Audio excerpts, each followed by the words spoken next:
Bible साथ में लेंगे, ऊपर उठाएं और हमारे विश्वास की कबूलात करें। यह परमेश्वर का वचन है, इसमें मेरा विश्वास है। यह परमेश्वर का वचन है, इसमें मेरा विश्वास है। यह परमेश्वर का वचन है, इसमें मेरा विश्वास है। आइए हम बाइबल्स को खोलेंगे। मार्क रचित सुसमाचार 15वां अध्याय 1 से 24 आयत। हम धन्यवाद देते हैं प्रभु यीशु को आज के दिन के लिए, जिसका नाम रखा गया है गुड फ्राइडे। गुड फ्राइडे रखने की वजह है, हम गए संडे के मैसेज को कुछ याद करें। हमने गए संडे को देखा था, जो पाम संडे, जिस संडे को हम कहते हैं पाम संडे, प्रभु यीशु ने यरूशलेम में प्रवेश किया, वो हमने देखा था गए संडे को। और जो नियम था उसी के मुताबिक प्रभु यीशु ने 10वें दिन के समय में प्रवेश किया। जिस तरह से ईश्वर ने हुक्म दिया था, हमने पढ़ा एक्सोडस चैप्टर 12। वहाँ पर क्या लिखा था, कौन से नियम थे? कोई कहेगा? हलवान 1 साल का होना चाहिए। दूसरा, ऐब रहित होना चाहिए। तीसरा, 10वीं तारीख उस महीने, वो जो महीना था, साल का पहला महीना था, यहूदियों का पहला महीना निशान के नाम से जाना जाता है, उसका 10वां जो दिन था, उस दिन को एक हलवान लेना था, मेमना लेना था। उसको 4 दिन रखना था, तलाश करते, उसको तराशने के लिए कि उसमें कोई खामी है कि नहीं। जो नहीं है तो 14वें दिन को शाम को उसकी बलि चढ़ानी थी, और उसका जो खून था वो दरवाजे के ऊपर लगाना था, ताकि जो मार डालने वाला फरिश्ता है वो उस खून वाले घर को प्रवेश ना करता, और दूसरे घरों में जाकर जो प्रथम जनित है उसको उसने मार डाला। मिस्र की बात है ये। अब से करीबन कितने साल, हजारों साल पहले की बात है ये, 3500 साल। बाइबल की हर बातें का सबूत है। आमीन। मूसा के दरमियान, मूसा की अगुवाई में, और ईश्वर ने मूसा से कहा यह आखिरी चमत्कार होगा, और जो मिस्र का राजा है वो कैसे करके तुम्हें रोकेगा, जाने ही देगा। और उसने आखिरी 10वां चमत्कार किया, और हमने पाया गए संडे को सुना कि ईश्वर के बंदों को फारून ने छोड़ना ही पड़ा। आमीन। किसके द्वारा उनको, यीशु के लोगों को छुटकारा मिला? खून के द्वारा, मेमने के खून के द्वारा। आमीन। और ईश्वर ने क्या कहा? 12वें अध्याय के अंदर में पढ़ा, ये प्रथा हर साल तुम करते ही रहोगे। एग्जैक्टली इसी तरह से प्रथम महीना साल का 10वां दिन, उस दिन तुम्हें मेमना लेना है, उसमें कोई खामी नहीं होनी चाहिए, पवित्र होना चाहिए। और 14वें दिन को उसको आपको बलि चढ़ानी है, और वो खून तुम्हारे दरवाजों के ऊपर लगाना है। और ये बात जब कही गई, मिस्र के अंदर यहूदियों ने, यानी कि ईश्वर के लोगों ने किया, खून लगाया। और उस रात जब फरिश्ता आया तो जहाँ पर खून नहीं लगा था उस घर में वो गया, और जो प्रथम जनित था उसको उसने मार डाला। लेकिन जहाँ पर खून लगा था वहाँ पर वो फरिश्ता अंदर गया नहीं। कौन सी बात से यहूदी लोग बच गए? खून से। आमीन। और जब इवन फारून राजा के घर में भी वह फरिश्ता गया, उसने प्रथम जनित को मार दिया। राजा ऊंचा नीचा हो गया। उसने मूसा को बुलाया, इधर राजा जल्दी से, तेरे लोगों को तैयार कर और अभी जा इस देश छोड़कर, अभी नहीं रोकूंगा मैं। नहीं तो 400 साल की ईश्वर के लोगों ने मिस्र के देश में गुलामी की। कितने साल? 400 साल। और अभी छुटकारे का वक्त आ गया। और जो छुटकारा हुआ खून से, मेमने के खून से। और उस मेमने को क्या कहा जाता है? फसा, फसा का मेमना। पास्का पर्वनो हलवान, पास्कानो हलवान। आमीन। गुजराती में पास्कानो हलवान, और हिंदी में फसा का मेमना, इंग्लिश में पास ओवर लैम्ब। ओके। तो हर साल तुम्हें यह फसा का मेमना पसंद करना है, उसकी बलि चढ़ानी है, उसका खून लगाना है। यहूदियों का नियम था, तब से लेकर आज तक वो कर रहे हैं रेगुलरली। 3,500 साल हो गए, लेकिन उन्होंने ये करना छोड़ा नहीं है। वहां पर तो मिस्र में क्या किया? छुटकारे के लिए। आज क्यों करते हैं? खुद को याद दिलाने के लिए कि हम गुलाम थे, हम दुखी थे, श्रापित थे, सताए जा रहे थे, लेकिन ये इस मेमने के खून ने हमें छुटकारा दिया। हालेलुया। यही हम 3,500 साल पहले देखते हैं। और फिर मैंने गए संडे बताया कि प्रभु यीशु भी कौन थे?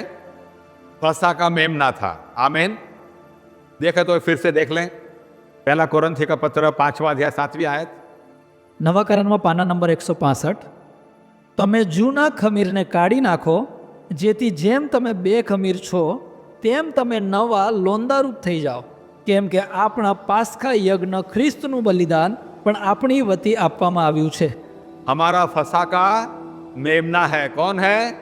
फसह का मेमना है। और ये फसह का मेमना इंसान ने किसी जगह से पसंद नहीं किया। दुनियावी मेमने तो मेमनों के झुंड से पसंद किया जाता था, लेकिन वो भी कहां से? बेथलेहम से। बेथलेहम से ही बलि का बकरा, बलि का मेमना पसंद किया जाता था, सिर्फ बेथलेहम से। प्रभु यीशु भी बेथलेहम में ही जन्मे, फसह के मेमने के रूप में। लेकिन वो मेमना किसी चरवाहे ने नहीं दिया। वो मेमना किसने दिया? अब फिर से देख ले वो आयत, यूहन्ना का सुसमाचार 1 अध्याय। નવા કરારમાં પાના નંબર 88। यस। બીજે દહાડે યોહાન પોતાની પાસે ઈસુને આવતો જોઈને કહે છે કે જુઓ દેવનું હલવાન કે જે જગતનું પાપ હરણ કરે છે। क्या लिखा है यहां पर? कौन सा हलवान है? देव का हलवान। किसका मेमना को किसने मेमना दिया है? देव ने दिया है, ईश्वर ने दिया है, किसी इंसान ने नहीं दिया। हाँ, किसी चरवाहे ने नहीं दिया, ईश्वर का मेमना है। दुनियावी जो मेमना था वो हर साल काटा जाता था, लेकिन ईश्वर ने जो मेमना दिया, प्रभु यीशु, वो एक ही बार मरे, मेमने के रूप में एक ही बार मारे गए। सूली पर उन्होंने अपनी जान दे दी, जिसको हम गुड फ्राइडे के रूप में मनाते हैं आज के दिन। आमीन। देखो ईश्वर की डिजाइन देखो। ईश्वर ऐसा नहीं है कि सोते रहता है फिर अचानक जागता है, बोलता यार चलो मैं ऐसा काम कर दूं। ऐसा नहीं है। ईश्वर के सामने पीछे की जन के भूतकाल खुल्लो छे। आमीन। आज मेरे और आपके सामने जो गुजर गया वो खुला नहीं है, हम नहीं जानते। जो वर्तमान है उसको हम देख रहे हैं, है ना। लेकिन ईश्वर कैसा है उसको पीछे की बात भी मालूम है, अभी की बात भी मालूम है और भविष्य की बात मालूम है। और इसलिए ईश्वर पहले से ही उसने योजना बनाई थी फसह के पर्व की, और वो कल्मिनेट होता है, वह कहां पर आकर रुकता है? सूली के ऊपर, यीशु के सूली के ऊपर। लेकिन इस डिजाइन को देखो हम कि किस प्रकार का ईश्वर ने पहले से ही जो समय भी मुकर्रर किया, योजना बनाई, उसी मुताबिक एग्जैक्टली प्रभु यीशु ने जान दी। अब अच्छी तरह से जो पढ़ेंगे तो आपको मालूम चलेगा कि यहूदी नियम के मुताबिक 2 दिन में 2 बार वो बलि चढ़ाते थे, एक सुबह 9 बजे और एक शाम को 3 बजे। ये नियम था। यहूदी लोग कितनी बार बलि चढ़ाते थे? 2 बार, सुबह 9 बजे और शाम को 3 बजे। वो आखिरी बलि गिनी जाती थी, तीसरी 3 बजे की। पास्का पर्व का भी हलवान और शाम को 3 बजे चढ़ाया जाता था, फसह का मेमना। ठीक है। देखो प्रभु यीशु को कब सूली पर चढ़ाया और कब उन्होंने जान दी, देखे हम इसी पुस्तक में 15वां अध्याय जो देखा हमने, उसके 25वीं कलम पढ़ें। દિવસના 3 કલાકે તેઓએ તેને વધસ્તંભે જડ્યો। हाँ, दिवसना 3 कलाक, यानी कौन सा समय हुआ? सुबह के 9 बजे। कितने बजे? सुबह के 9 बजे प्रभु यीशु को सूली पर चढ़ाया गया। पहला मेमना कब काटा? पहला बलिदान कभी दिया जाता था? सुबह 9 बजे। प्रभु यीशु को एग्जैक्टली 9 बजे सूली पर चढ़ाया गया। योजना देखो ईश्वर की। और याद रहे, ये कार्य जब गोलगथा के टेकरी के ऊपर हो रहा था, छोटे से हिल के ऊपर हो रहा था, यही कार्य यरूशलेम के मंदिर में भी हो रहा था। समझ रहे? 3 बजे प्रभु यीशु उधर तक हम आते हैं। यहां पर भी फसह का पर्व है और इसलिए तैयारियां चल रही है।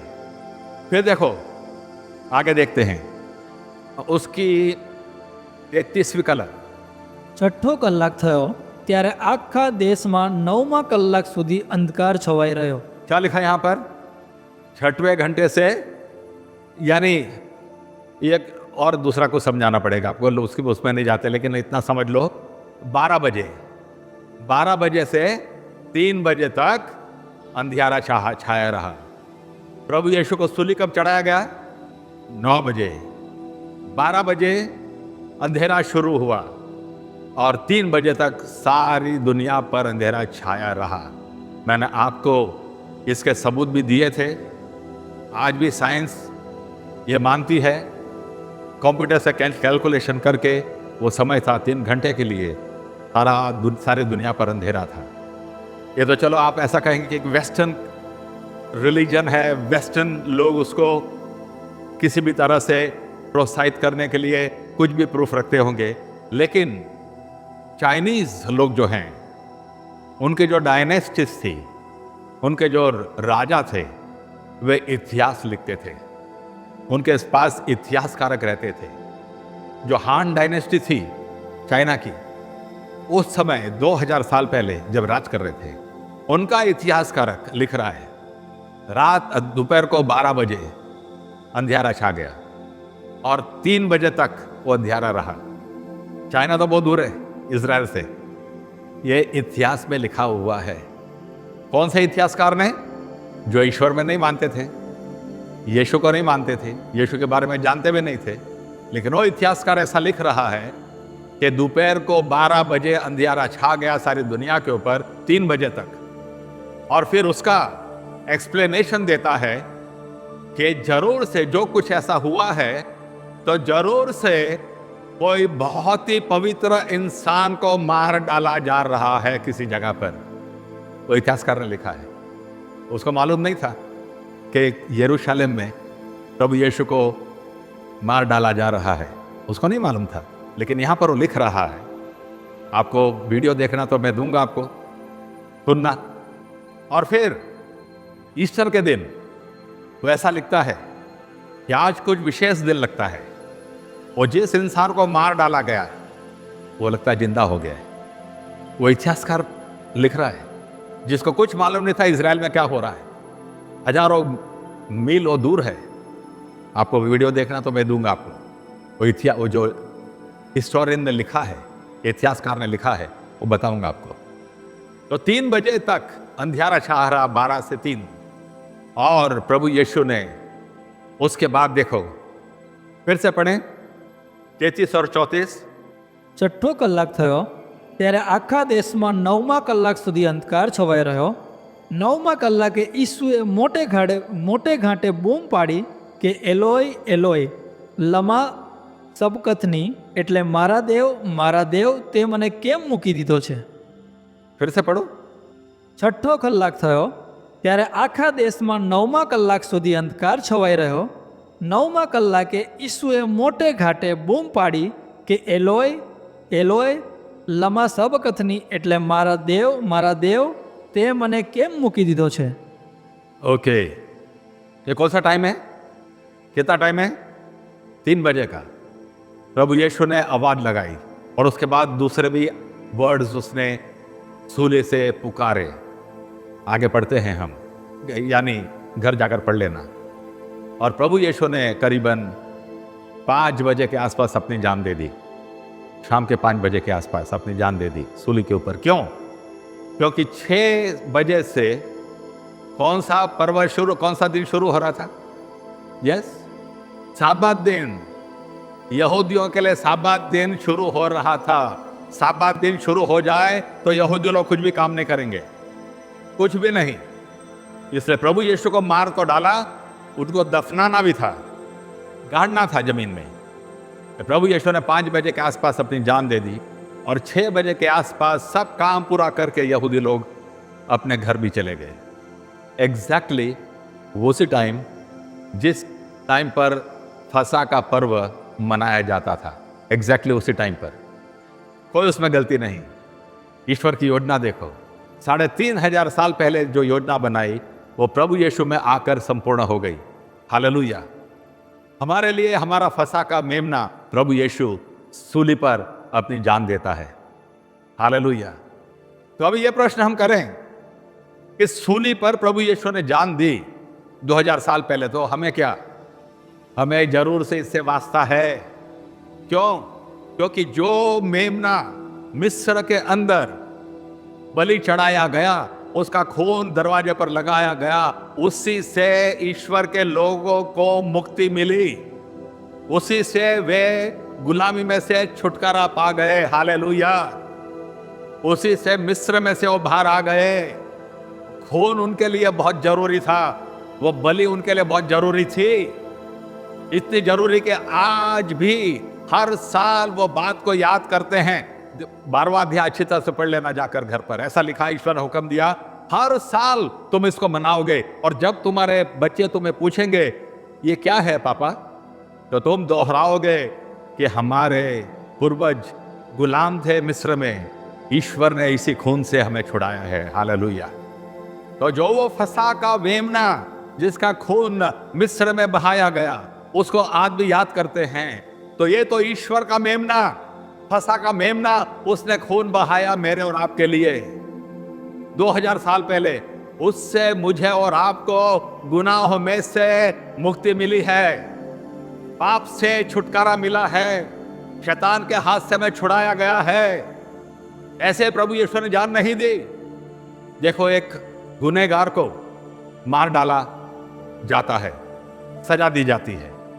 ये जो मेमना था मिस्र में, उसने कोई गुनाह नहीं किया था, है कि नहीं? वो तो पाप रहित था। वो मेमना पवित्र था, उसमें कोई खामी भी नहीं थी।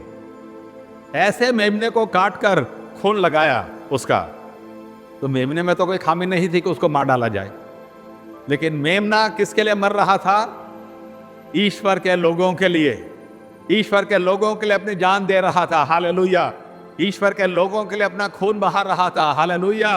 उसी तरह से प्रभु यीशु ने भी जो सूली पर जान दी मेरे और आपकी खातिर, उसने खून बहाया मेरे और आपकी खातिर। उसके खून से हमारे गुनाह धुल जाते हैं। हालेलुया। आइए देखें हम यूहन्ना का पहला पत्र, पहला अध्याय 7वीं आयत। પણ જેમ તે પ્રકાશમાં છે તેમ જો આપણે પ્રકાશમાં ચાલીએ તો આપણને એકબીજાની સાથે સંગત છે, અને તેના પુત્ર ઈસુનું રક્ત આપણને સગળા પાપથી શુદ્ધ કરે છે। हालेलुया। यीशु का खून हमें हर गुनाह से मुक्त करता है।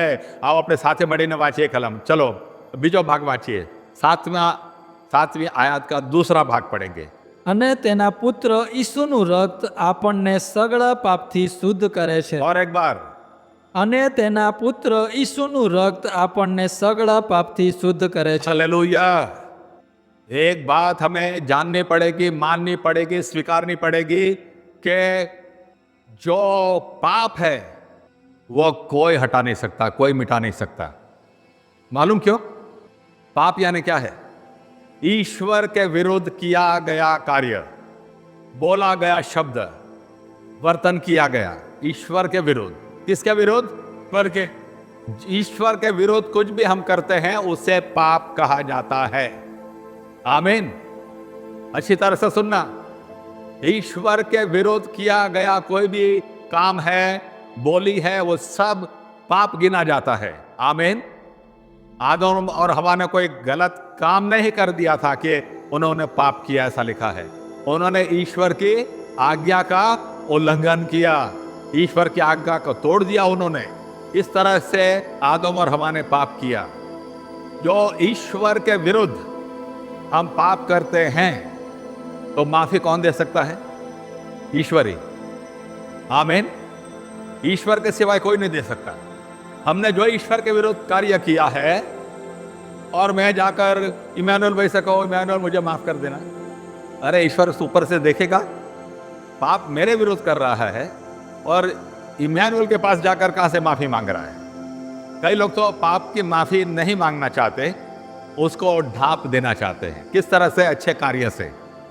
अरे यार 5 लाख रुपया लूट तो लिया, गलत किया, लेकिन चलो ये मंदिर में मैं है ना 50,000 डाल दूंगा। वो 50,000 से ढांपना चाहता है। ईश्वर के विरुद्ध जो कार्य किया है तो ईश्वर के पास जाना पड़ेगा। बोलो आमीन। ईश्वर के पास जाना पड़ेगा नम्रता के साथ और माफी मांगनी पड़ेगी, क्योंकि हमने किसके विरुद्ध कार्य किया है? ईश्वर के विरुद्ध। और इसीलिए ईश्वर को जानना जरूरी है। ईश्वर है कौन? जिसके विरुद्ध मैं कार्य कर रहा हूं, जिसके विरुद्ध मैं बोल रहा हूं, जिसकी आज्ञा मैं नहीं मान रहा हूं, वो कौन है? उसको पहचानने की जरूरत है। आमीन, आमीन। और बाइबल शुरुआत ही करती है ईश्वर से। पहली आयत में लिखा है, देवे आकाश तथा पृथ्वी उत्पन्न करिया। बाइबल की शुरुआत, in the beginning God created heavens and the earth. तो हम बाइबल के ही परमेश्वर की बात करते हैं। बाइबल का परमेश्वर, वो जिंदा परमेश्वर जिससे सारी सृष्टि बनाई, उसके विरुद्ध जो कोई पाप हम करते हैं उसको पाप कहा जाता है। आमीन। तो जो उसको पाप कहा जाता है तो वो पाप किस तरह से दूर होगा? ईश्वर जो शर्त रखेंगे और मैं वो शर्त पूरी करूंगा तो ही पाप की माफी मिलेगी। आमीन। इतनी सिंपल बात है। ईश्वर के विरुद्ध मैंने कोई कार्य किया है तो ईश्वर कहेंगे मैं माफ करने के लिए तैयार हूं, लेकिन तू पहले ये कर और मैं करूंगा तो मुझे पाप की माफी मिलेगी। आमीन।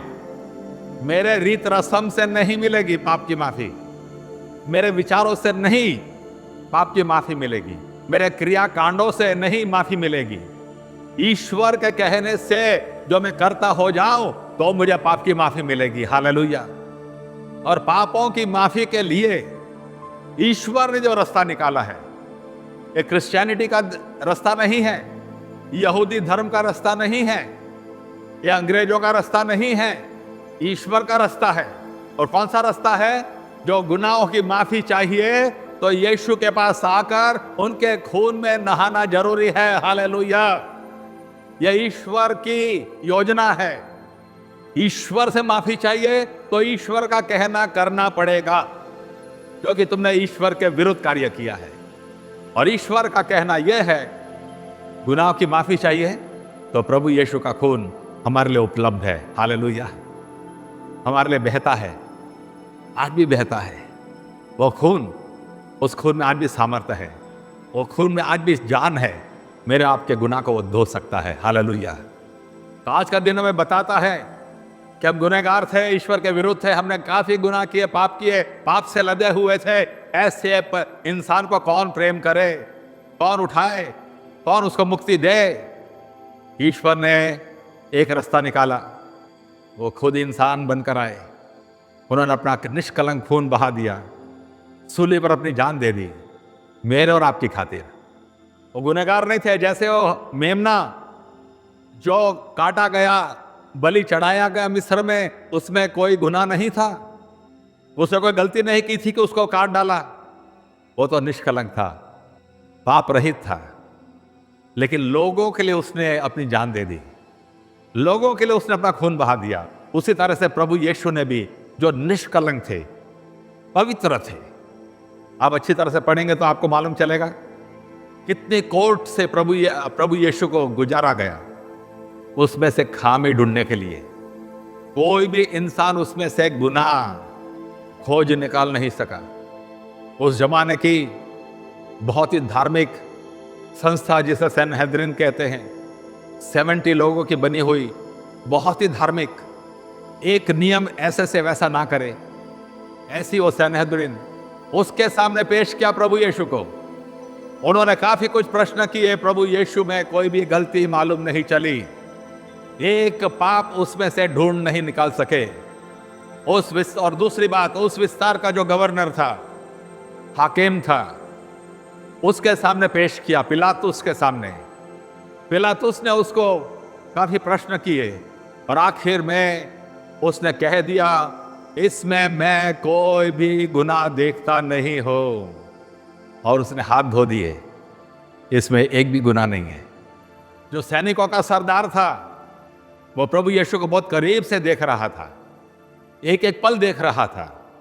जब प्रभु यीशु ने अपनी जान दे दी सूली के ऊपर, तब उसने ऐसा कह दिया, इसमें कोई पाप नहीं था। हालेलुया।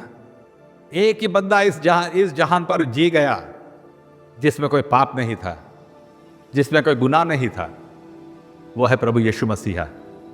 हालेलुया। एक भी नहीं।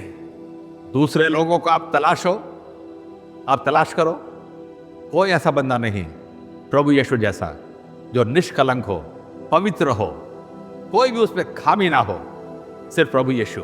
हालेलुया। उसने मेरे और आपके लिए खून बहाया है, उसने मेरे और आपके लिए जान दी है। ये दिन मुझे और आपको ये बताता है कि मेरे और आपके लिए उद्धार का मार्ग तैयार है। माफी की हमारे लिए व्यवस्था की गई है और ईश्वर ने की है, किसी इंसान ने नहीं। किसी इंसान ने की होती तो अधूरी भी होती, उसमें कोई खामी होती, लेकिन वो तो ईश्वर ने व्यवस्था बनाई है। उस व्यवस्था में मुझे और आपको विश्वास रखना है। ईश्वर ने बनाई व्यवस्था में हमें विश्वास रखकर कदम उठाने हैं, यीशु के पास जाना और कहना, प्रभु यीशु मेरे गुनाहों को आप माफ करो, मुझे आप धो डालो प्रभु यीशु। हालेलुया। माफी है, लेकिन ईश्वर की शर्त पर, मेरे और आपकी शर्त पर नहीं। एक ही लहू है, यीशु का लहू, जिससे हमारे गुनाह धुल जाते हैं। हालेलुया। तो ईश्वर की योजना है, ईश्वर की योजना में मुझे और आपको कदम रखना है, विश्वास करना है, अपना लेना है, लिखा है उस मुताबिक करना है। तो यीशु का लहू जब अपने पर लेते हैं, उसके लहू से हमारे गुनाह माफ हो जाते हैं। हालेलुया। इतना नहीं, इतना ही नहीं, प्रभु यीशु एक कोड़े खाने से भी कुछ चमत्कार मुझे और आपको मिला है। इतना नहीं कि उसके खून से हमारे गुनाह माफ हुए, लेकिन उनके कोड़े खाने से मुझे और आपको कोई आशीष मिली है। वो कौन सी है? जैसे कि हमने गीत गा भी, यीशु तेरे नाम से यीशु मैंने शिफा पाई है ना? तेरे खून बहाने से मिले मुझको रिहाई है। आमीन। यीशु ने ऐसे कुछ नहीं किया, जो कोड़े पड़े उससे मुझे और आपको चंगाई मिली है। आज कोई भी इंसान यहां पर बीमार हो तो प्रभु यीशु ने पूरी 100% पनिशमेंट ले ली है, अधूरी नहीं छोड़ी।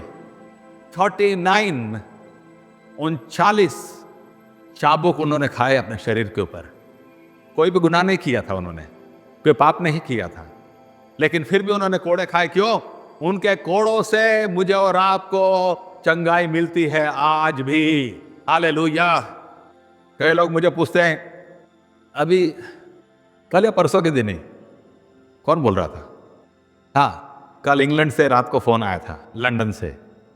अहमदाबाद में वो परिवार रहता था, करीबन 2 साल हो गया वहाँ गए। वो लोग बार बार फ़ोन करते हैं। कल वो बहन को लाइसेंस मिल गया नर्सिंग का, इससे बहुत खुश थी। उन्होंने फ़ोन किया, धन्यवाद करें हम साथ मिलकर और मैं प्रार्थना करूं। रात के करीबन 2, 2:30, 3 बजे थे। तो मैंने उनको धन्यवाद तो दिया प्रभु यीशु को, उनको कॉन्ग्रेचुलेशंस कहा। फिर उन्होंने एक बात कही, बोलते जेबी साहब एक बात कहूँ आपसे। मैंने कहा बोलो। आप कितने यंग दिखते हैं, 20 साल से मैं आपको जानती हूँ, आप में कोई फर्क नहीं है। मैं खुद में गर्व नहीं करता हूँ, मैं यीशु के कोड़ों के घाव में गर्व करता हूँ। उसके कोड़ों से मुझे चंगाई मिली है, उसके कोड़ों से मैं तंदुरुस्त रहता हूँ। हालेलुया। मैं भी आपके जैसा इंसान हूँ, वही फ्लैश है, चमड़ी मांस वही है जो तुम्हारे पास है। क्यों चंगा रहता हूँ? यीशु ने मेरे लिए कोड़ों की मार सही है और उसमें मेरा विश्वास मैंने रखा है कि प्रभु यीशु आपके कोड़ों के मार से मैं चंगा हो चुका हूं। हर दिन मैं बोलता हूं, हर दिन। हालेलुया। तो ये एक और आशीष गुड फ्राइडे की मुझे और आपको मिलती है। खून से हमारे गुनाह धुल जाते हैं, उसके कोड़ों के मार से मुझे चंगाई मिलती है। हालेलुया। और तीसरी बात भी अभी हमने पढ़ी, घर जाकर पढ़ना, क्योंकि हमारे पास ज़्यादा वक्त नहीं है। घर जाकर पढ़ना। ऐसा लिखा है कि प्रभु यीशु को उनके कपड़े उतार कर मारा गया, और फिर क्या लिखा है? ठट्ठा मश्करी की गई। क्या लिखा हमने, क्या पढ़ा हमने? हाँ, ठट्ठा मश्करी की लोगों ने, उसका मजाक उड़ाया गया, लोग उसके ऊपर थूके, बदनामी की उसकी। हो सकता है हमारा भी जीवन ऐसा हो कि लोग हमारे नाम से थूकते हो, हमारी बदनामी इतनी खराब हो। आज सुसमाचार यह है कि प्रभु यीशु नंगे इस तरह से नहीं हुए, ऐसे ही ठट्ठा मश्करी उन्होंने सहन नहीं की। वो ठट्ठा मश्करी जो आज हमारी होती है, उन्होंने अपने ऊपर ले ली। हालेलुया। जो बदनामी आज हमारी है, प्रभु यीशु ने अपने ऊपर ले ली। हालेलुया। और उस बदनामी से ईश्वर ने, प्रभु यीशु ने हमें मुक्ति दे दी है। प्रभु यीशु ने सब कुछ किया, मेरे और आपकी खातिर किया। हालेलुया। हालेलुया। कितनी बड़ी बात है। यीशु के मार खाने से मुझे शिफा मिलती है, मुझे चंगाई मिलती है। कितनी बड़ी बात है। जो निष्कलंक था, निर्दोष था, जिसमें कोई पाप नहीं था, वो मेरे और आपके खातिर मर रहा है ताकि मैं और आप मुक्ति पा जाएं। हालेलुया। और एक बात तो मुझे और आपको आशीष मिलती है। जब प्रभु यीशु सूली पर थे ना, उनके ऊपर कपड़ा भी नहीं था, यानी भिखारी के शरीर के ऊपर फटे कपड़े भी होते हैं। प्रभु यीशु को इस तरह से लटका दिया, गरीब से भी गरीब हालत, भिखारी से भी भिखारी हालत में प्रभु यीशु को लटकाया गया। और तो क्यों प्रभु यीशु ने यह परिस्थिति को अपने ऊपर आने दी? बाइबल कहती है कुछ, आप आए निकालें। दूसरा कोरिन्थियों का पत्र 8वां अध्याय 9वीं आयत। કેમ કે તમે આપણા પ્રભુ ઈસુ ખ્રિસ્તની કૃપા જાણો છો કે તે ધનવાન છતાં તમારે લીધે દરિદ્રી થયો, એ માટે કે તમે તેની દરિદ્રતાથી ધનવાન થાઓ। हालेलुया। क्यों एकदम नंगा प्रभु यीशु लटकाया गया, एक गरीब भिखारी के रूप में। राजाओं का राजा, प्रभुओं का प्रभु, जिसने सारी सृष्टि को बनाया। बाइबल ऐसा कहती है, उन्होंने स्वर्ग में हमारे लिए सोने के रास्ते तैयार करे हैं। मैं और आप सोने के रास्ते पर चलेंगे। वैसा उत्पन्न करता क्यों सूली पर एकदम नंगा लटका, ताकि उसकी दरिद्रता, उसकी पॉवर्टी से मैं और आप धनवान हो जाएं।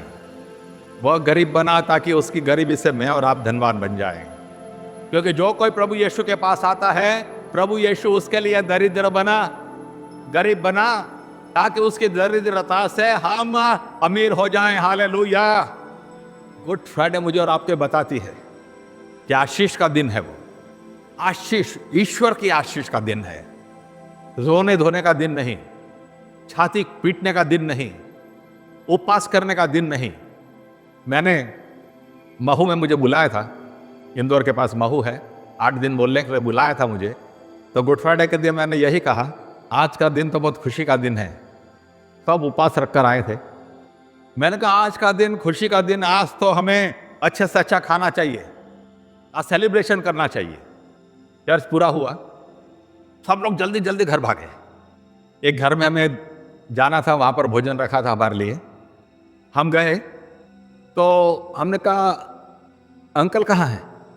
बोलते पास्टर साहब आपने कहा ना चर्च में आज मेजबानी होनी चाहिए, तो बंदूक लेकर गए शिकार करने के लिए।